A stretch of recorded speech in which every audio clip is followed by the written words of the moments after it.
మనుషులకు కూడా ఈరోజు తన పిల్లల కోసం ప్రాణం ఇచ్చేవాళ్ళు ఉన్నారా?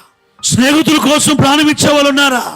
ఈరోజు యేసు ప్రభు మంచి వాళ్ళ కొరకు కాదు ప్రారంభించింది.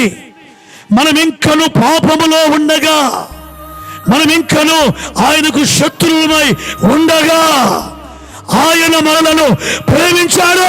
ఈ రాత్రి ఆ ప్రేమతో నిన్ను నన్ను ప్రేమిస్తున్నాడు. ఆ ప్రేమ కలిగి దేవుణ్ణి ఆరాధించాలి. కృతజ్ఞత కలిగి, ప్రేమ కలిగి దేవుని ఆరాధించాలి.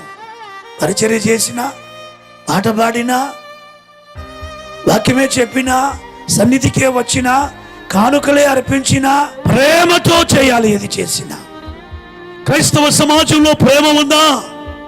అన్యజనుల్లో ఉన్న ప్రేమ కూడా క్రైస్తవ సమాజంలో ప్రేమ కనిపించట్లా. ఈరోజు ప్రేమ కనబట్టలేదు. క్రైస్తవుల మధ్యలో కూడా ప్రేమ కనబట్టలేదు.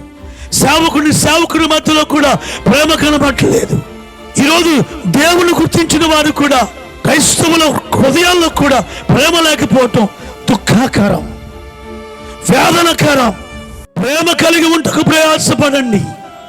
క్రీస్తు ప్రేమ హృదయములో నింపబడి క్రీస్తు కొరకు అనేకులను ప్రేమిస్తూ, క్రీస్తు శిలువ సువార్తను ప్రకటిస్తూ, క్రీస్తు సాక్షిగా, ప్రేమకు సాక్షిగా, క్రీస్తు ప్రేమకు సాక్షిగా ఈ లోకములో మనం జీవించాలి.